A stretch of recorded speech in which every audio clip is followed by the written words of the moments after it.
हिंदी में 95 दिलाने की 100% गारंटी ले रहा हूं कि आप अगर इसे अच्छे से पढ़ लेते हैं आज की क्लास को तो 95 कोई रोक नहीं सकता। जो बच्चे अभी तक कुछ नहीं पढ़े हिंदी में, स्टूडेंट बहुत बहुत स्वागत है डीके सर क्लासेस में। जितने भी हमारे प्यारे बच्चे क्लास 12 के बच्चे हैं और इस बार 2025 में बोर्ड एग्जाम देने जा रहे हैं बाबू, और आपका हिंदी का पेपर 24 फरवरी को है, तो आज की ये वीडियो आप सबके लिए काफी इंपॉर्टेंट है क्योंकि आज की इस वीडियो में बाबू हिंदी में 95 दिलाने की 100% गारंटी ले रहा हूं कि आप अगर इसे अच्छे से पढ़ लेते हैं आज की क्लास को तो 95 कोई रोक नहीं सकता। जो बच्चे अभी तक कुछ नहीं पढ़े हिंदी में, मात्र आज की वीडियो जो मैं देने जा रहा हूं बाबू वन शॉट, और ये जो आप देखने जा रहे हो इसका वन शॉट में पूरा 95 लाने की 100% गारंटी है।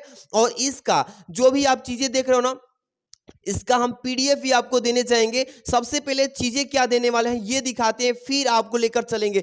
एक एक चीज इंपॉर्टेंट, बहुविकल्पी, मोस्ट इंपॉर्टेंट जितने भी हैं, इसके बाद यहाँ पे मोस्ट इंपॉर्टेंट गद्य से और पद से सारे क्वेश्चन आपको यहाँ पे मिलने वाला है।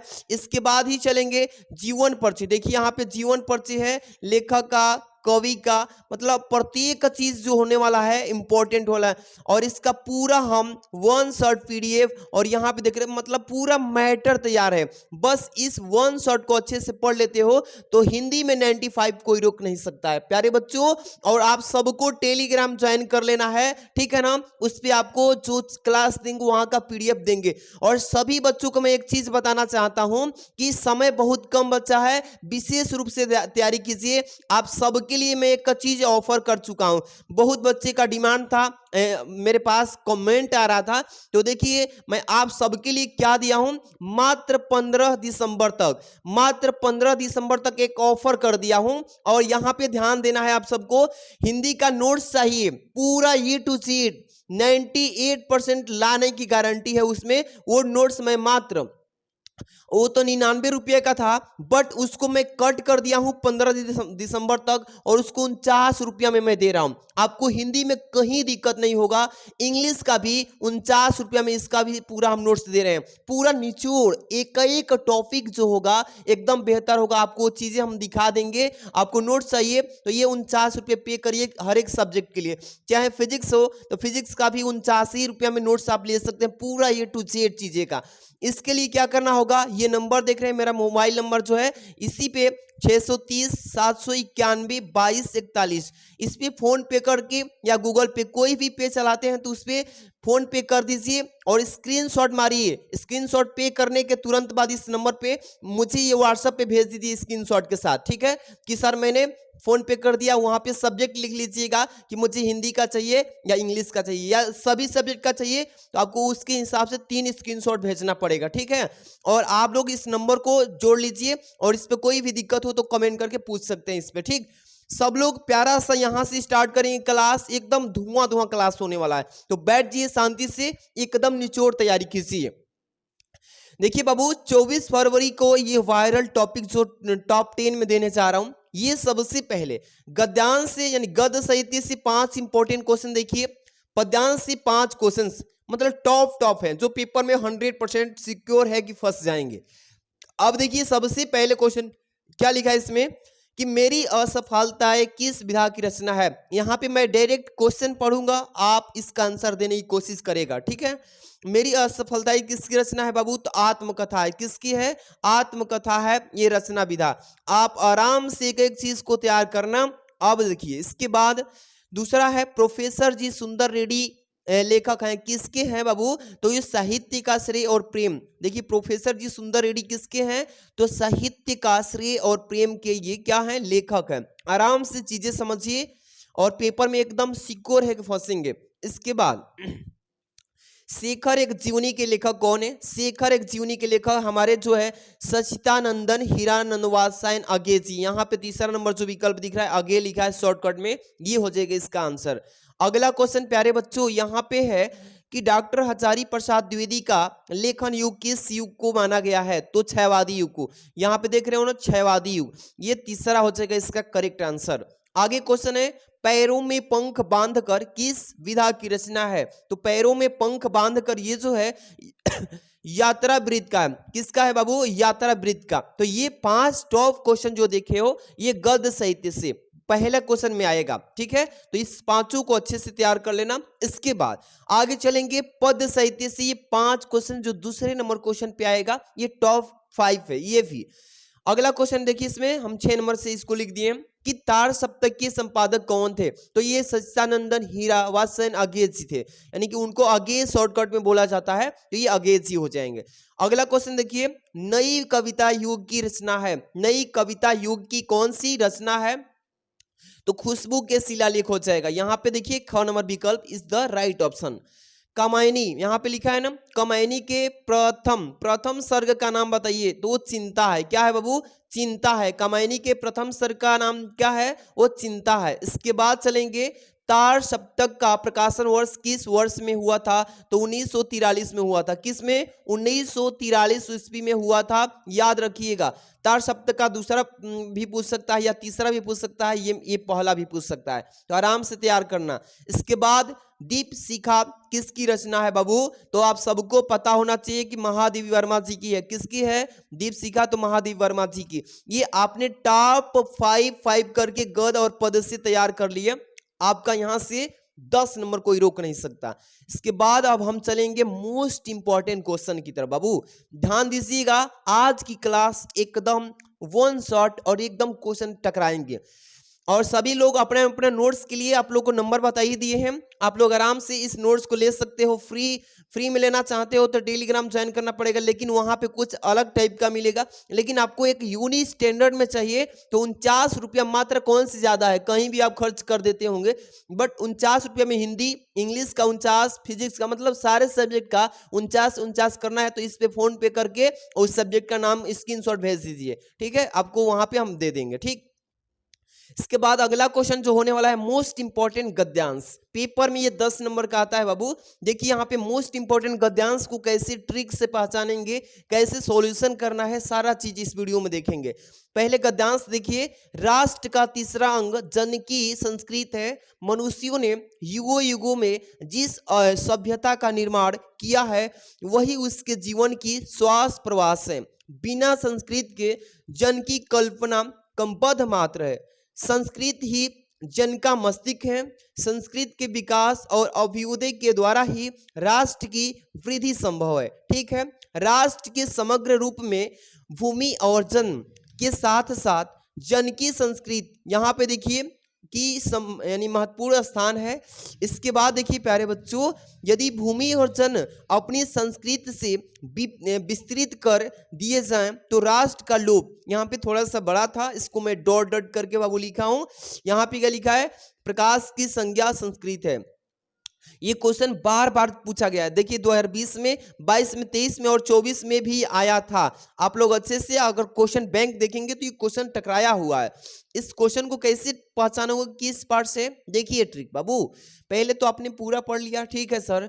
इसमें देखिए राष्ट्र लिखा है ना कहीं चैप्टर का नाम का छोटा सा अंश मिलेगा, उससे पहचान जाएंगे। जैसे राष्ट्र लिखा है तो राष्ट्र के स्वरूप जो है उसी चैप्टर से इसको दिया है। अब इसमें देखिए क्वेश्चन किस टाइप से पूछा है बाबू कि यहाँ पे उपयुक्त गद्यांश के पाठ बताइए और लेखक का नाम। रेखांकित अंश की व्याख्या करना है जो 2 लाइन में दिया है। इसके बाद भूमि और जन के अतिरिक्त राष्ट्र में और क्या महत्वपूर्ण है ये पूछा है। राष्ट्र की वृद्धि कैसे संभव है, जन की मस्तिष्क क्या है। एकदम इंपॉर्टेंट क्वेश्चन है। एक एक क्वेश्चन का यहाँ पे सॉल्यूशन हम आराम से आपको बताएंगे बाबू, ठीक है। चिंता ना करें, आपको बस हम जो चीजें बता रहे हैं समझने की प्रैक्टिस करें। यहाँ पे देखिए गद्यांश को सॉल्व करने के लिए सबसे पहले संकेत डालिएगा एग्जाम में, ठीक है। यहाँ पर राष्ट्र का तीसरा डॉट डॉट करके की संज्ञा संस्कृत है। इस तरीके से मैंने बहुत सारी वीडियोस में सिखाया है, ठीक है। अगर आप पहली बार चैनल पे हैं तो सब्सक्राइब करके बेल आइकन प्रेस कर लीजिए। कोई भी वीडियो मिस न करिए। हिंदी इंग्लिश सारे सब्जेक्ट का बेस्ट तैयारी कराएंगे इस चैनल पे, डीके सर क्लासेस पे। देखिए पहला क्वेश्चन इसमें क्या था प्यारे बच्चों, इसमें कि उपयुक्त गद्यांश की पाठ और लेखक का नाम बताइए। यहाँ पे पहले लिखेंगे पाठ का नाम, राष्ट्र का स्वरूप क्या होगा? राष्ट्र का स्वरूप। और लेखक का नाम क्या हो जाएगा? तो इसके लेखक जो होंगे वासुदेव शरण अग्रवाल जी। कौन होंगे? वासुदेव शरण अग्रवाल जी। इसी तरीके से लिखेंगे तो 2 नंबर मिल जाएगा। अगला क्वेश्चन है ना कि रेखांकित अंश की व्याख्या करें, तो यहाँ पे जो अंडरलाइन किया है इसकी भाव व्याख्या में बता देना है कि बिना संस्कृत जन की कल्पना संबद्ध मात्र है। सबसे पहले क्या करेंगे? रेखांकित अंश की व्याख्या लिखेंगे, हेडिंग। तब से लिखेंगे कि वास्तव में संस्कृत मनुष्य का मस्तिष्क है और मनुष्य के जीवन में मस्तिष्क सर्वाधिक महत्वपूर्ण अंग है। ठीक है, इस तरीके से। अब देखिए, संस्कृत ही जन का मस्तिष्क है, ये तो हो गया। संस्कृत के विकास और अभ्युदय के द्वारा ही राष्ट्र की वृद्धि संभव है, बस।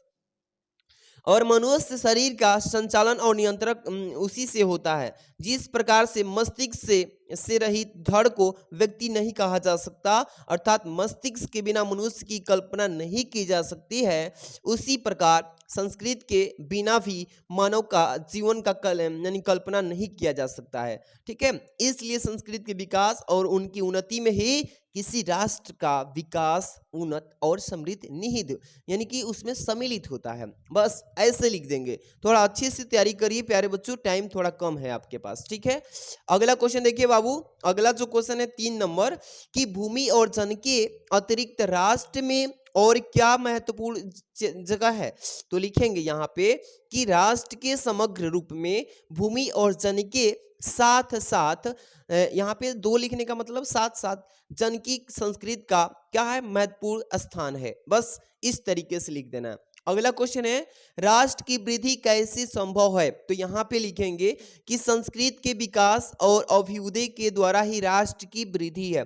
और आप बच्चे सोच रहे होंगे कि सर क्वेश्चन का आंसर कैसे बने, जो सारे क्वेश्चंस का इसी में आंसर दिया है। सारा क्वेश्चन कि संस्कृत के विकास और अभ्युदय के द्वारा ही राष्ट्र की वृद्धि है, सारा क्वेश्चन जो है इसी में से आंसर करने हैं। ठीक है, आराम से करिएगा। अगला क्वेश्चन है कि जन का मस्तिष्क क्या है?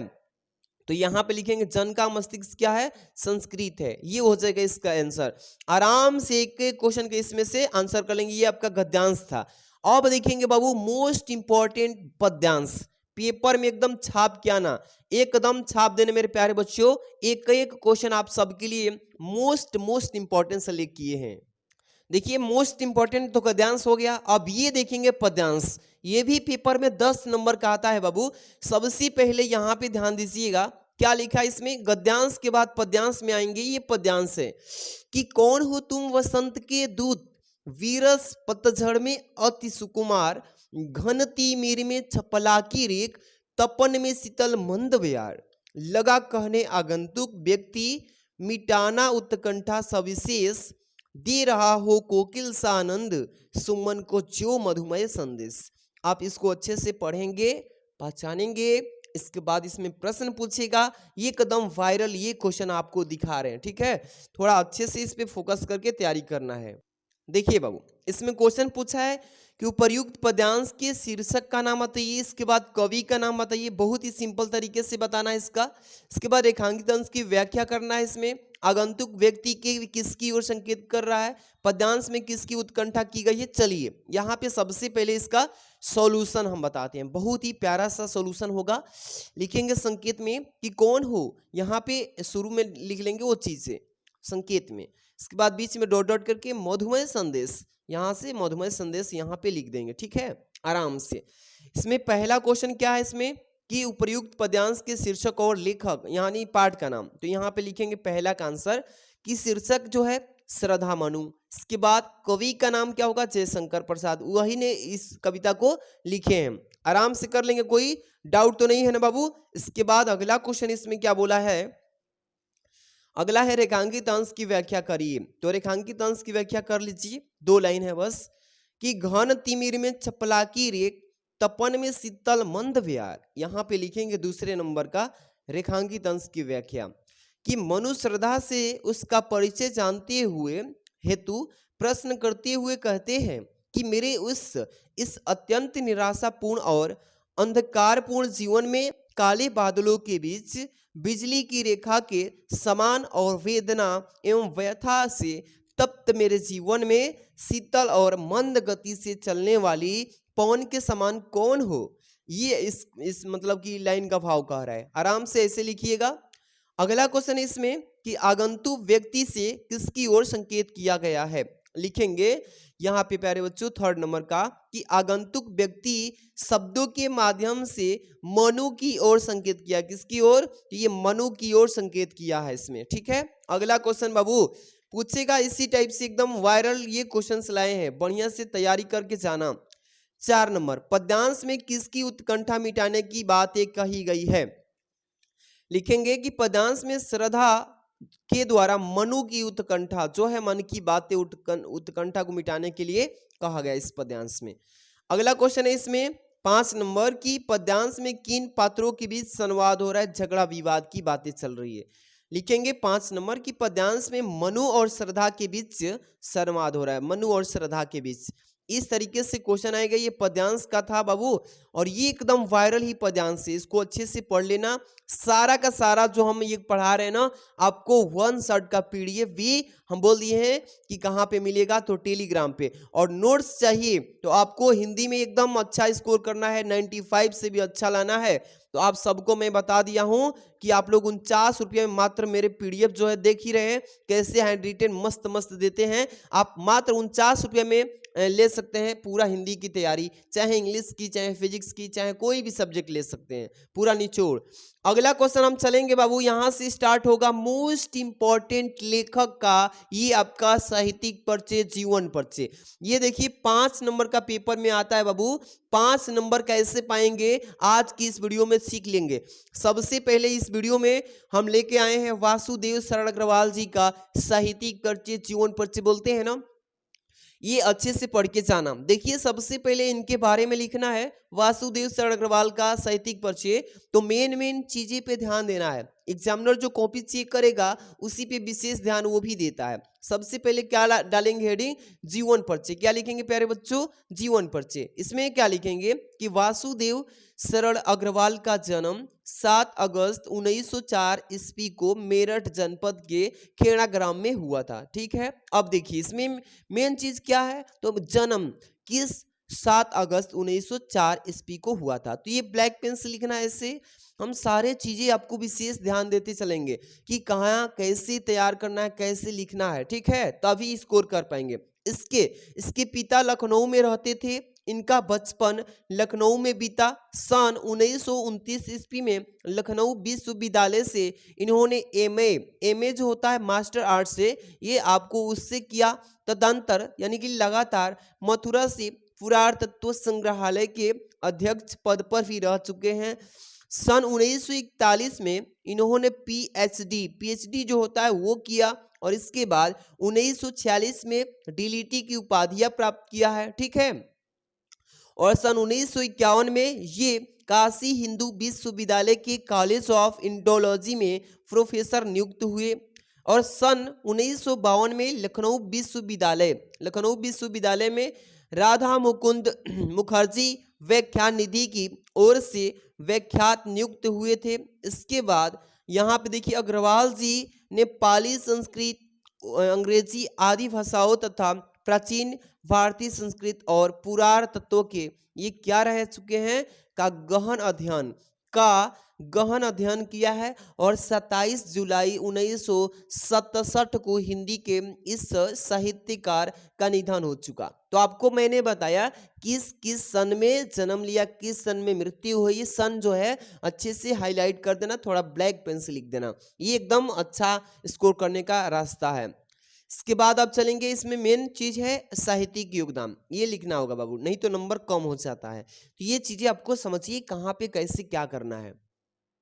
हेडिंग होगा साहित्यिक योगदान में कि डॉक्टर अग्रवाल भारतीय संस्कृत, पुरातत्व और प्राचीन इतिहास के प्रखंड पंडित एवं उनके अन्वेषण थे। क्या थे? अन्वेषण थे वहाँ के। इनके मन में भारतीय संस्कृत को वैज्ञानिक अनुसंधान की दृष्टि से प्रकाश में लाने की उत्कृष्ट इच्छा थी, और अतः इन्होंने उत्कृष्ट कोटि के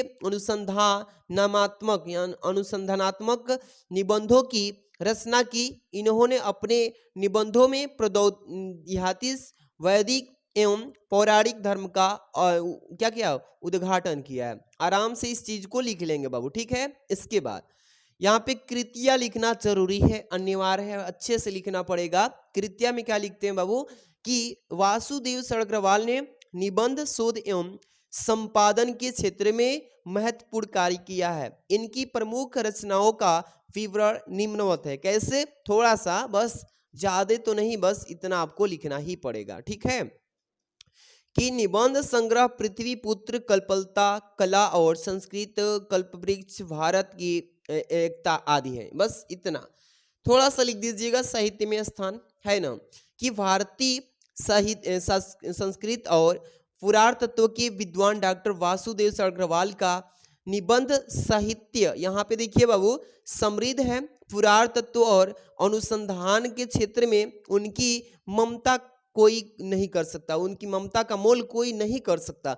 तो आपको बस ये आपके लेखक थे और मैंने बता दिया निचोड़ की कैसे इनका तैयारी करना है। ये वासुदेव सरग्रवाल जी का आप तैयारी कर लेना, बहुत ही प्यारा सा क्वेश्चन है, 5 नंबर कोई नहीं रोक सकता। ये थे आपके लेखक। अब करेंगे कवि की तैयारी। चलिए ध्यान से देखिएगा, ये कदम ये क्लास 1 शॉर्ट तो है ही है, लेकिन 95 नंबर लाने से रोक नहीं सकता कोई, क्योंकि इसमें वो क्वेश्चन शामिल है भाई जो आपको पेपर में हर एक साल पूछे जाते हैं। बढ़िया से तैयारी कर लीजिए, 95 कोई रोक नहीं सकता है। बस 1 शॉर्ट क्लास ले लीजिए बाबू, ठीक है।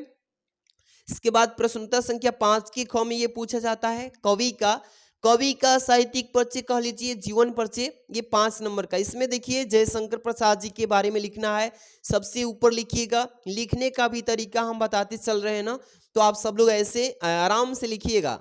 सबसे पहले क्या करिएगा, जीवन परिचय हेडिंग डालिएगा। इनके बारे में कैसे लिखेंगे कि जयशंकर प्रसाद जी का जन्म 30 जनवरी 1889 ईस्वी को काशी के सुंघनी साहू नामक प्रसिद्ध वैश्य परिवार में हुआ था। अब मैंने बताया है ना कि इंपॉर्टेंट जो चीजें हैं उस पे ध्यान देना है। जैसे 30 जनवरी 1889 ईस्वी को जन्म लिए, तो इस चीज को ब्लैक पेन से लिखना है। आगे देखिए कि छोटी अवस्था में ही पिता तथा बड़े भाई के देहांत हो जाने के इनका शिक्षा का जो क्रम था वो शीघ्र ही टूट गया। यानी कि इनके पिताजी और बड़े जो भाई थे उनका मृत्यु हो जाने के बाद से इनकी पढ़ाई जो क्रम से चल रही थी वो थोड़ा दिक्कत में हो गई और पढ़ाई छोड़ दिए।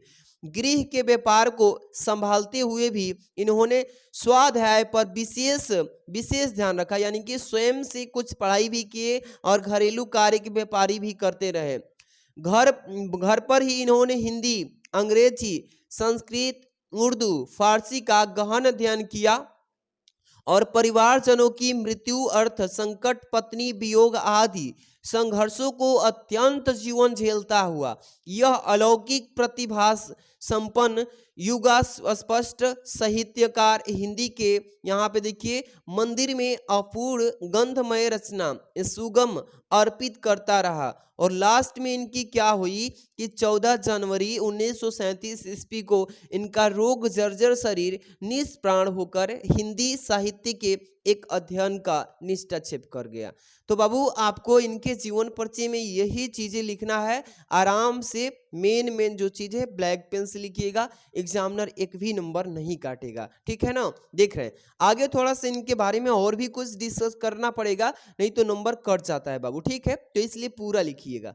साहित्यिक सेवाएं क्या लिखेंगे साहित्यिक सेवाएं में जयशंकर प्रसाद जी के बारे में कि श्री जयशंकर प्रसाद छायावाद के प्रवर्तक, नायक तथा प्रतिनिधित्व कवि होने के साथ साथ युग प्रवर्तक, नाटककार तथा उपन्यासकार भी थे।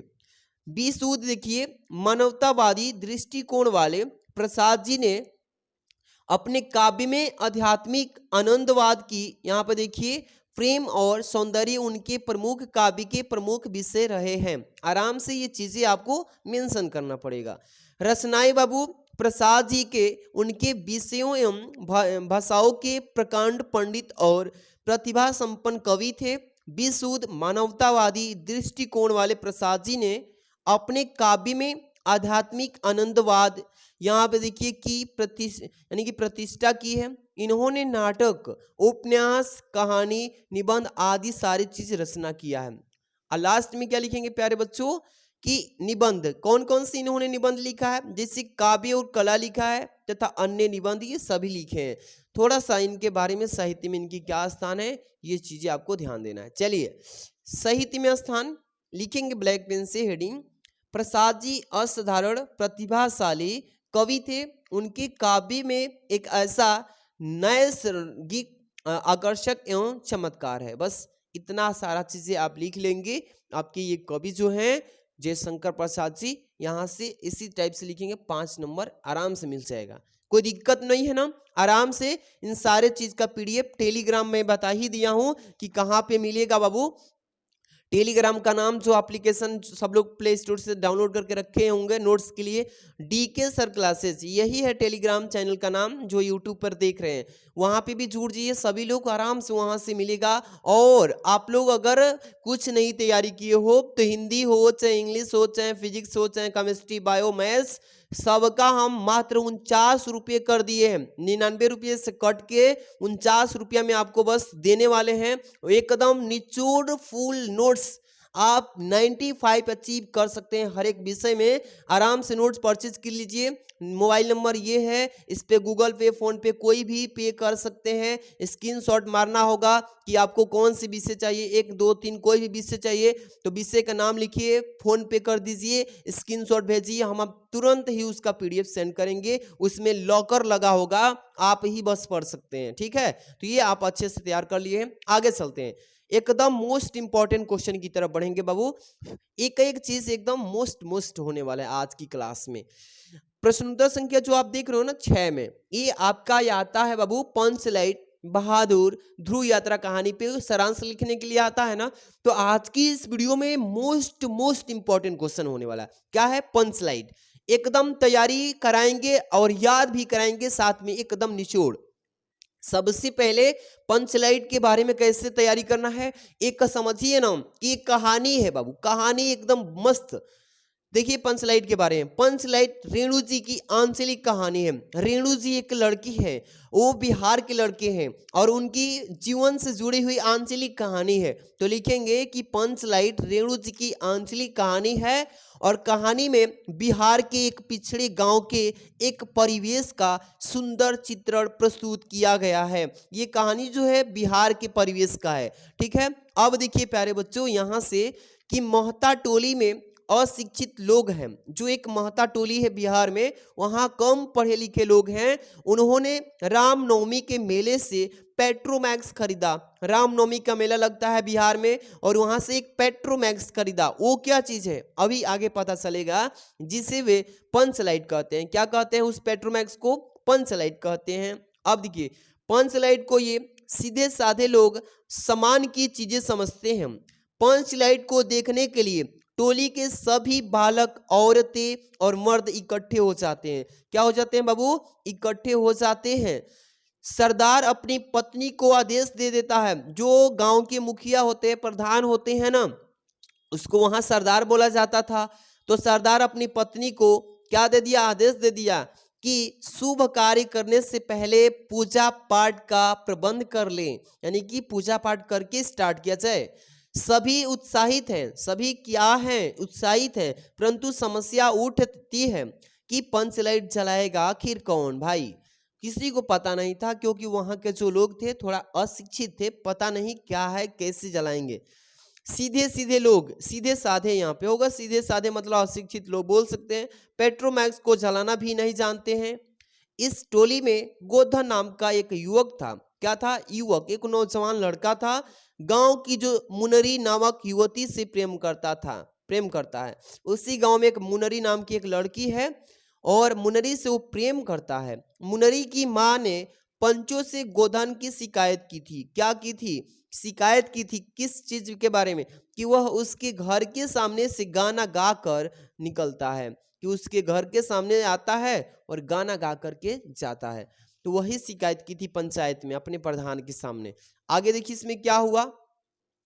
इस कारण पंचों ने उसे निकाल दिया। यही कारण बताई तो गोधन को पंच ने बाहर कर दिया गांव से। और मुनरी को पता है कि गोधन पंचलाइट जला सकता है।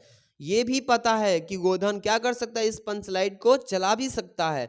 वह चतुराई से पंचों तक बात कह दी। क्या कह दी? कि गोधन जला सकता है भाई। पंच गोधन को दोबारा जाति में शामिल कर लेते हैं फिर से बुला लेते हैं और मुनरी की माँ गुलरी काकी प्रसन्न होकर गोधन को दोबारा जाति में शामिल कर लेते हैं। अब क्या होता है कि मुनरी की माँ गुलरी काकी प्रसन्न होकर गोधन को शाम के भोजन का निमंत्रण भी दे देती है कि आइए आज हमारे यहाँ भोजन करिए, और पंच की अधिक उत्साहित होकर पंच गोधन को भी कह देती है। क्या कह देती है भाई?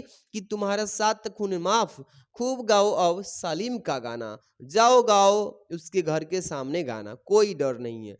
पंच लाइट की रोशनी में लोग भजन कीर्तन करते हैं और कहानी का कथानक सजीव है भाई, जीवित है। इस कहानी में आंचलिक जीवन का सजीव झांकी को प्रस्तुत किया गया है। तो यही थी पंचलाइट के बारे में। उम्मीद है कि आप अच्छे से समझ गए होंगे। एक बस कहानी के माध्यम से आप पढ़ेंगे, अपने ऊपर ही ले लीजिए और इसको तैयार कर लीजिए, बिना देखे हुए या लिखने की प्रैक्टिस करें। ये आपके टोटल थे क्वेश्चन 6। अब 7वां जो क्वेश्चन होने वाला है बाबू, वो तो हम बताएंगे ही। आपको एक चीज बताना चाहते हैं कि जो 7 नंबर क्वेश्चन आता है प्यारे बच्चों, 7 नंबर वो स्वपठित खंड काव्य के स्वपठित क्या आता है? स्वपठित खंड काव्य के आधार पे आता है प्यारे बच्चों। स्वपठित खंड काव्य के आधार पे ये 7 नंबर जो क्वेश्चन आएगा, ये आपके कुछ जिले को ग्रुप बनाया जाता है, यानी कि 5 से ले लीजिए 7 जिला, 5 से 7 जिलों में ग्रुप में ये मान लीजिए कि 2 क्वेश्चन पूछ देगा या 3 क्वेश्चन। जिला का ग्रुप बना करके आप किस जिले से हैं कमेंट में बताइए, उसके हिसाब से मैं वहीं पे रिप्लाई दे दूंगा बाबू, ठीक है। आप लोग कमेंट कर दीजिए कि सर मैं इस जिले से हूँ, इस जिले से, अपना जिला कमेंट करें, ठीक है। और प्यारा सा लाइक कर दीजिए, नहीं किए हैं वीडियो को लाइक करके, चैनल पे पहली बार है तो सब्सक्राइब कर लो। ऐसे ही सारे सब्जेक्ट की बेस्ट तैयारी कराएंगे, ऑल नोटिफिकेशन क्लिक करना बाबू, ठीक है। अब हम चलेंगे अगला मोस्ट इंपॉर्टेंट, जो कि आपके खंड ख से स्टार्ट होगा। एकदम धुआं क्वेश्चन लेके आए हैं। आप देखिए बाबू, ये जो आप देख रहे हो ना, ये खंड ख संस्कृत से भाग से आता है ना, तो ये देखिए एकदम तैयारी कर लेना जो चीजें बता रहा हूं। महत्वपूर्ण संस्कृत के गद्यांश कौन कौन पार्ट से याद कर लेना है। देखिए, याज्ञवल्क्य उवाच प्रिय भवति, इस गद्यांश को पढ़ लेना। ये देखिए, इसका संदर्भ याद कर लेना, इसका अनुवाद याद कर लेना, ठीक। अगला है संस्कृत सही आदि कवि, ये वाला भी आप अच्छे से गद्यांश पढ़ लेना। इसके बाद अतीते प्रथम कल्पे एकम भीर रूपम, ये डॉट डॉट करके इत्यावोचन, मतलब मैं ये गद्यांश बताया हूँ, ये जो गद्यांश का शुरुआती है और बीचों में जो है डॉट डॉट करके लास्ट वाला लिखा हूँ, चीजें समझ रहे हैं ना। इसके बाद हिंदी संस्कृत तरणम, इसके बाद भाषासु, इसके बाद भवा, ये लास्ट वाला, मतलब 4 गद्यांश बताया हूँ संस्कृत में, अच्छे से इसको पढ़ लेना, 7 नंबर गद्यांश मिल जाएगा। अब देखिए, आपको मैं बता रहा हूँ पद्यांश, यानी कि उसी को श्लोक बोल लें। देखिए, सुखार्तिना कुत्तो डॉट डॉट करके तेजित सुखम, ये आप पढ़े होंगे, संस्कृत के श्लोक 2 लाइन का है, इसको पढ़ लेना। इसके बाद काव्य शास्त्र वाला, यहाँ पे बीच में डॉट डॉट करके कलहेन वा, ये इसको पढ़ लेना बाबू, ठीक है। इसके बाद प्रोक्षणे कार्यहंत्रम, यहाँ पे देखिए लास्ट वाला है पयोमुखम, इसको याद कर लेना। इसके बाद लास्ट है चौथा विद्या विदायम, इसके बाद लास्ट में है च रक्षणाय। ये 4 पद्यांश जो है श्लोक, इसको भी पढ़ लेना, स्क्रीनशॉट मार लीजिएगा आराम से पढ़ने के लिए, ठीक। अब हम चलेंगे यहाँ से मुहावरा लोकोक्तियाँ मोस्ट। यहाँ पे देखिए, एक बार वीडियो बना रहे थे, वीडियो में वॉइस नहीं आने की वजह से ये भड़ भी गया था, लेकिन हम आपको बच्चों को चाह रहे हैं कि चीजें समझाएं। मुहावरे एवं लोकोक्तियाँ मोस्ट, देखिए एकदम ये बस याद कर लीजिए, इससे बाहर कुछ नहीं होने वाला है, इससे बाहर नहीं आएगा, बस इतना पढ़िए आराम से। अंधे की लाठी, अब देखिए पेपर में मुहावरा लोकोक्तियाँ जो आएगा, इसमें पूछता है कि इसका अर्थ बताइए और इसका वाक्य प्रयोग कर दीजिए, बस यही तो करना होता है। तो अंधे की लाठी का अर्थ हो जाएगा एकमात्र सहारा, ठीक है। इसका वाक्य में प्रयोग कि सरल अपने वृद्ध माता पिता के लिए अंधे की लाठी था, ठीक है, ये इसका सही वाक्य प्रयोग हो गया। अगला है बाबू आंखों में धूल झोंकना, इसका अर्थ होगा धोखा देना। इसका वाक्य प्रयोग क्या होगा? अपने व्यापारी मिलावट करके ग्राहकों की आंखों में धूल झोंक रहे हैं, तो इस तरीके से इसका वाक्य प्रयोग कर लेंगे। अगला क्वेश्चन है आंखों का तारा होना, इसका अर्थ क्या होगा बाबू? अत्यंत प्रिय होना। यानी कि किसी के बच्चा एक ही है तो उसके लिए वो आंखों का तारा है, वही अत्यंत प्रिय है। इसका वाक्य प्रयोग क्या होगा? कि राम कौशल्या का आंखों के तारे थे। ठीक है ना, इस तरीके से कर लेंगे। अगला जो है ईद का चांद होना, इसका अर्थ क्या होगा? अधिक दिनों में दिखाई देना, अधिक दिनों बाद दिखाई देना, वही चीज है। इसका वाक्य प्रयोग, भाई रमेश जब से तुम अधिकारी बने हो ईद का चांद हो गए हो, इस तरीके से कर लोगे। ठीक है। अगला क्वेश्चन है कलई खुलना, इसका वाक्य पहले तो अर्थ लिखेंगे बाबू कि वेद खुलना, कलई खुल जाना, इसका मतलब कि वेद खुलना। ठीक है। इसका वाक्य प्रयोग, राजीव ने अपने अधिकारी के भ्रष्टाचार की कलई खोलकर कई रहस्यों यानी कि रहस्यों पर से पर्दा उठा दिया, ये हो जाएगा इसका आंसर। ठीक है। अगला क्वेश्चन होगा इसमें कि हाथ पीले करना, हाथ पीले करना का क्या होगा? चापलूसी करना। ठीक है। आजकल अपना स्वार्थ साधने के लिए अपने अधिकारी को मक्खन लगाना समाज यानी कि सामान्य बातें हो गई है, ये चीजें इसका वाक्य में प्रयोग हो गया। आराम से कर लेंगे मुहावरा लोकोक्तियां जो मैंने बताया। आगे अब चलेंगे मोस्ट इंपॉर्टेंट क्वेश्चन जो है, इसमें थोड़ा सा 2 से 3 और पढ़ लीजिए। यहाँ पे क्या है? जो कहा ना जा सके उसको क्या बोलते हैं? ये जो है एक मतलब वो बोलते हैं, उसको क्या बोलते हैं प्यारे बच्चों? यहाँ पे है एक चीजें हम समझा दूं, वो बोलते हैं ना क्या कि अनेक शब्दों का एक शब्द, ये चीजें पढ़ ली। जो कहा ना जा सके उसको अकथनीय कहते हैं। क्या बोलते हैं? अकथनीय। ईश्वर में विश्वास रखने वालों को क्या बोलते हैं? आस्तिक बोलते हैं। हर एक साल पेपर में आता है। उपकार को न मानने वाला को कृतज्ञ बोला जाता है। बस अच्छे से पढ़ लेना इसको। अब वाक्य संशोधन, वाक्य को संशोधन करना ये पेपर में आता है, जो कि कुछ इंपॉर्टेंट है, पेपर में रिपीट करता है, इसको पढ़ लेना। वाक्य संशोधन कि कृष्णा और राधा नृत्य कर रहे हैं, ये गलत वाक्य दिया है लाल कलर में, इसको देखिए शुद्ध कैसे करना है कि राधा और कृष्णा नृत्य कर रहे हैं। तो यहाँ पे क्या आपने गलती पाया? आपने क्या गलती इसमें देखा है कि कृष्णा और राधा लिखा है, लेकिन जबकि पहले राधा आएंगी तब कृष्ण आएंगे। ठीक है, तब शुद्ध हो जाएगा। इसके बाद क्या है? चाटा लगते ही उसका आंसू निकल पड़ा, तो यहाँ पे क्या होगा कि चाटा है, ये ट है, ठीक है ना, चाय नहीं है। चट्टा लगते ही उसके आंसू निकल पड़े, निकल पड़ा नहीं होगा, निकल पड़े, क्योंकि आंसू दोनों आंखों से आती है, निकलते तो एक नहीं है, इसलिए शुद्ध बने हैं। अध्यापक कक्षा में पढ़ा रहा है, तो अध्यापक कक्षा में पढ़ा रहे हैं, ये रहा है रही है, समझ में आ रहा है? ये शुद्ध अशुद्ध। पुत्री पराया धन होता है, नहीं भाई, पुत्री पराया धन होती है, होता नहीं है, होती है, स्त्रीलिंग है। यहाँ पे देखिए प्रधानाचार्य जी ने हस्ताक्षर कर दिया, तो यहाँ पे क्या होगा? प्रधानाचार्य जी ने हस्ताक्षर कर दिए, दिए होगा। ये आपका वाक्य संशोधन। अब हम चलेंगे मोस्ट इंपॉर्टेंट बाबू पत्र लेखन में। क्या है मोस्ट इंपॉर्टेंट पत्र लेखन? देखिए पहला है इसमें, नगर निगम के स्वास्थ्य अधिकारी को अपने मोहल्ले में विद्यमान गंदगी के विषय में एक पत्र लिखिए। यानी कि जो ये आता है एकदम मोस्ट इंपॉर्टेंट है, हर एक साल 2024 हो, 12 हो, 18 हो, 22 हो, 23 हो, 24 में भी आया था, आप लोग देखे होंगे, पेपर निकाल के देखिएगा। अब कैसे लिखेंगे बाबू? इसको लिखेंगे कि सेवा में मुख्य स्वास्थ्य अधिकारी नगर निगम मेरठ उत्तर प्रदेश, ऐसे ही इसी फॉर्मेट में आप लिखिएगा, कोई डाउट नहीं है। आप चाहें तो कोई भी यहाँ पे फॉर्मेट चेंज कर लेंगे, मेरठ के जगह आप बलिया भी लिख सकते हैं, अपना जिला लिख सकते हैं, ठीक है, लेकिन उत्तर प्रदेश का होना चाहिए। ठीक है। विषय क्या होता है? मेन चीज तो विषय ही है। एग्जामिनर जो कॉपी चेक करता है विषय पे ध्यान देता है कि किस टॉपिक पे ये आप लेटर लिखे हैं, तो मोहल्ले में व्याप्त गंदगी के संबंध में लिखे हैं। ठीक है, तो इस तरीके से विषय हो जाएगा। अब यहाँ से प्रॉब्लम्स लिखिए, महोदय लिख के छोड़ दीजिए, इसके नीचे लिखिएगा दुख के साथ कहना पड़ता है कि पिछले कुछ दिनों से हमारे मोहल्ले में यहाँ पे चारों ओर गंदगी का यानी कि साम्राज्य फैला हुआ है, जिसके कारण मोहल्ले वासियों का जीना यानी कि दुभर हो गया है, यानी कि दुर्लभ हो गया है, यहाँ दुर्लभ हो गया है, दुर्लभ, ठीक है, दुर्लभ हो गया है। इसके बाद आगे थोड़ा सा लिखेंगे इसमें कि अतः आपसे निवेदन है, नम्र निवेदन है कि हमारे मोहल्ले की शीघ्र सफाई यानी साफ सफाई करवाएं जाए ताकि मोहल्ले वासियों को नरक का जीवन गुजारने से छुटकारा मिल सके। इस तरीके से लिख लीजिएगा और यहाँ पे धन्यवाद लिख लीजिएगा। लास्ट में यहाँ पे दिनांक लिख लेना बाबू, जिस तारीख को आपका पेपर है ना हिंदी का। सपोज कीजिए आपका तो 24 तारीख तीसरा महीना दूसरा है ना फरवरी का 2025, इस तरीके से जिस तारीख को पेपर है लिख लीजिएगा। प्रार्थी लिखिएगा क ख ग, इस तरीके से अपना नाम नहीं लिखना है पेपर में, ठीक है। तो ये आपका मोस्ट इंपोर्टेंट पत्र लेखन, इससे बाहर नहीं आएगा भाई पेपर में।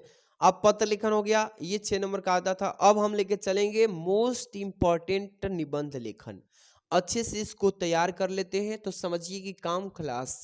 देखिए महत्वपूर्ण निबंध लेखन, ये पेपर में हर एक साल पूछा जाता है, चाहे मैं यहाँ पे सन नहीं ही लिखा हूँ, लेकिन ये लगातार 18 में, 19 में, 20 में, 22 में, 23 में और 24 में भी आया था। आप लोग पेपर जब निकाल के देखेंगे कि ये लगातार आया था। कौन कि पर्यावरण प्रदूषण की समस्या और समाधान। अब देखिए किसी भी टॉपिक पे जब आप निबंध लिखे बाबू तो मेन चीजें आपको कैसे लिखना है, कहाँ पे नंबर काट देता है एग्जामिनर, वो चीजें सीख लीजिए। देखिए आपको पर्यावरण प्रदूषण पे लिखना है ना कि कैसे समस्या है, कैसे समाधान होगा इसका। सबसे पहले प्रदूषण का अर्थ लिखिएगा, हेडिंग क्या लिखेंगे, प्रदूषण का अर्थ क्या होता है, निचोड़ टू द पॉइंट। इसमें प्रदूषण का अर्थ में कैसे लिखते हैं, क्या लिखते हैं, आइए समझाते हैं।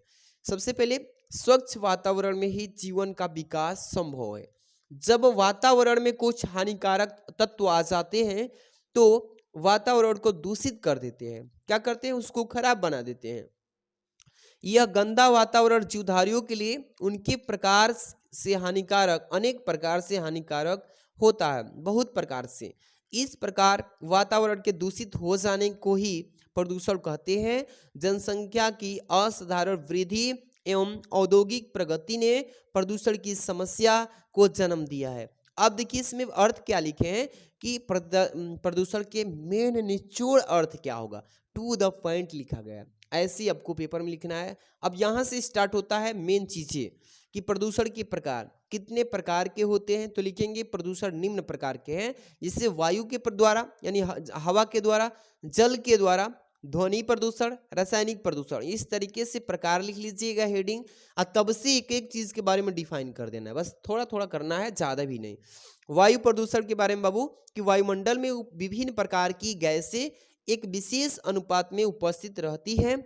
जीवधारी अपनी क्रियाओं के द्वारा ऑक्सीजन और CO2 बोले तो यहाँ पे कार्बन डाइऑक्साइड छोड़ते रहते हैं, ठीक है। हरे पेड़ पौधे की उपस्थिति में कार्बन डाइऑक्साइड लेकर ऑक्सीजन निष्कासित करते रहते हैं। इसमें वातावरण में ऑक्सीजन और कार्बन डाइऑक्साइड का संतुलन बना रहता है, समझ रहे हैं। इसी के वजह से वायु प्रदूषण फैल रहा है। आगे जो है जल प्रदूषण, ये कैसे फैलता है, जल प्रदूषण हेडिंग डाल लीजिएगा। लिखेंगे प्यारे बच्चों कि सभी जीवधारियों के लिए जल अत्यंत महत्वपूर्ण और आवश्यक है। बिल्कुल सर, पौधे भी अपना भोजन जल के माध्यम से प्राप्त करते हैं।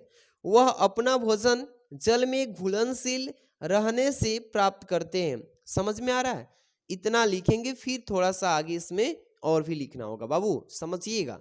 और इसका PDF का चिंता ना करें, लास्ट में अभी बताएंगे पूरा डिटेल, ठीक है। लिखेंगे फिर इसमें कि जल में अनेक प्रकार के खनिज एवं तत्व, कार्बनिक, अकार्बनिक पदार्थ तथा गैसें घुली रहती है। यदि जल में यह पदार्थ आवश्यकता से अधिक मात्रा में हो जाते हैं, बस इतना लिख देंगे, बस हो गया आपका जल प्रदूषण। अगला होगा प्यारे बच्चों ध्वनि प्रदूषण। क्या लिखें इसमें, ध्वनि प्रदूषण आज ही एक नई समस्या है। क्या है, आज ही एक क्या है, नई समस्या है। इसे वैज्ञानिक प्रगति ने पैदा किया है। मोटर कार जैसे कि मोटरसाइकिल बोल लें, ट्रैक्टर, जेट विमान, कारखाने के सायरन जो कि घंटियां बजती है, मशीनें तथा लाउड स्पीकर आदि ध्वनि के संतुलन को बिगाड़ के ध्वनि प्रदूषण उत्पन्न करते हैं। अत्यधिक ध्वनि प्रदूषण से मानसिक विकृति तक हो सकती है। देख रहे हो ना कितने खतरनाक है ध्वनि प्रदूषण, तो अच्छे से संभाल के रहिए, इसी तरीके से पेपर में लिखना है, ठीक है। अगला जो होने वाला है रासायनिक प्रदूषण। क्या होगा बाबू, रासायनिक प्रदूषण। इसमें क्या लिखेंगे कि कारखाने से बढ़ते हुए अवशिष्ट द्रव्यों के अलावा खदान की उपज में वृद्धि की दृष्टि से प्रयुक्त कीटनाशक दवाइयाँ से और रासायनिक खादों में भी स्वास्थ्य पर प्रतिकूल प्रभाव पड़ता है। ठीक है, प्रतिकूल प्रभाव। ये पदार्थ पानी के साथ बहकर नदियों, तालाबों और अंततः लास्ट में समुद्र में पहुंच जाते हैं। बस ये हो जाएगा आपका रासायनिक प्रदूषण। आगे हम चलिए सर, ये लास्ट में अभी 2 हेडिंग आप छोड़ देंगे तो नंबर 7 ही मिलेगा, जो कि 9 नंबर का आता है ना। तो ये देखिए प्रदूषण के कारण क्या है, कैसे फैलता है, क्या वजह है, ये लिखेंगे हेडिंग में कि पर्यावरण प्रदूषण का सबसे बड़ा कारण विश्व की जनसंख्या में तेजी से होने वाली वृद्धि है। समझ पा रहे हैं? हर एक लोग के एक नहीं बच्चे हैं, 2 नहीं है, कम से कम 3, 4, 5 भी हैं। तो इस पे नियंत्रण करना होगा भाई। विश्व जनसंख्या आज सुरक्षा की भांति अपना मुंह फैलती जा रही है। जनसंख्या में जिस तेजी से के साथ विस्तार होता जा रहा है, उतनी ही तेजी से आदमी की सुविधाओं में ह्रास होता जा रहा है। रहने के लिए भारी कमी भी आ रही है। तो ये आपके प्रदूषण के कारण हो जाएंगे। ऐसे लिखेंगे। लास्ट में आपको ये चीजें लिखना है, बिल्कुल छोड़ के नहीं आना है। क्या है कि प्रदूषण की रोकथाम के उपाय, कि कैसे इसको रोका जाए, इसका समस्या का समाधान कैसे करें, हेडिंग बनाइएगा। पर्यावरण को प्रदूषित करने वाली परिस्थितियां आज मानव के समक्ष चुनौती बनकर खड़ी है। ठीक है, वातावरण को दूषित करने में सभी जिम्मेदार हैं, जितने भी जीवधारी हैं इस धरती पे सबको कहा जा रहा है, ऐसे लिखना है। अतः इसका निदान भी हम ही सबको मिलकर के करना पड़ेगा, यानी कि छुटकारा इससे पाने के लिए। हमारे प्राचीन ऋषि मुनि ने इस समस्या को गंभीरता से समझा था, इसलिए इन्होंने यज्ञ की सृष्टि भी की थी। यज्ञों में प्रयुक्त घी, तिल के आदि के कारण वातावरण जो था वो शुद्ध था उस समय। लेकिन अब तो और भी भ्रष्टाचार फैल चुका है। तो आपको बना के आराम से ऐसे ही लिख देना है। ठीक है, उपसंहार। लास्ट में यही उपसंहार, इसको कंक्लूजन बोला जाता है कि आपने ये चीजें सीखा है, पढ़ा है, अपने जीवन में जब उतारे हैं तो क्या सीख मिला इससे। उपसंहार में लिखेंगे हेडिंग कि प्रयुक्त उपायों से हम वातावरण को शुद्ध बनाए रख सकते हैं। ठीक है, वातावरण यानी पर्यावरण प्रदूषण की समस्या सारे विश्व में है, इसमें कोई भी देश या क्षेत्र बच नहीं सकता। अतः इस समस्या को सामूहिक रूप से सुलझाने का प्रयत्न करना चाहिए। बस इतना हो जाएगा उपसंहार। आपको मैंने ये जो बताया है निबंध लेखन, एकदम बढ़िया से पढ़ के तैयारी कर लेना है। आपको जो ये चीज़ें मैंने आज की इस वीडियो में 1 शॉट में बताया है बाबू, अगर अच्छे से आप तैयारी कर लेते हो तो आपको कोई रोक नहीं सकता 95% लाने से। और आप सबको लास्ट में एक चीज़ बताना चाहता हूँ कि जो बच्चे को PDF चाहिए तो आप लोग PDF टेलीग्राम ज्वाइन करके लीजिए। आपको हिंदी का नोट्स चाहिए, पूरा हिंदी में 95 लाना चाहते हैं, फोड़ना चाहते हैं, चाहे हिंदी हो, चाहे इंग्लिश हो, चाहे फिजिक्स हो, केमिस्ट्री, बायो, कोई भी सब्जेक्ट हो, तो मात्र 19 रुपये का, या सॉरी 19 कर रहे हैं, 49 रुपये का स्क्रीनशॉट पहले तो फोन पे कर दीजिएगा इस नंबर पे 630 791 2241 वाला, ये मेरा नंबर है। कोई भी पे चलता है इस पे, फोन पे या गूगल पे कोई भी करके आप तुरंत ही स्क्रीनशॉट ले लीजिएगा और उस स्क्रीनशॉट के साथ में लिख दीजिएगा कि सर मुझे हिंदी, इंग्लिश, फिजिक्स जो चाहिए आप उतना रुपये, हिंदी के लिए केवल 49, इंग्लिश के लिए 49, सारे सब्जेक्ट के 49 करके स्क्रीनशॉट, और आप अपना नाम भेज दीजिएगा, क्लास भेज दीजिएगा, और आपको यहाँ से PDF जिसमें पासवर्ड लगा होगा, पासवर्ड के साथ मिलेगा कि कोई बच्चा जो है आपसे न ले सके। आप पैसा खर्च करें, आप अच्छे से तैयारी कीजिए। ठीक है, तो आप लोग फोन पे इस नंबर पे कोई समस्या हो तो चैट भी कर सकते हैं। आज की इस वीडियो में 1 शॉट के लिए सबको थैंक यू। चैनल को सब्सक्राइब करके जुड़िए। मिलते हैं हम नेक्स्ट वीडियो में। Thanks for watching.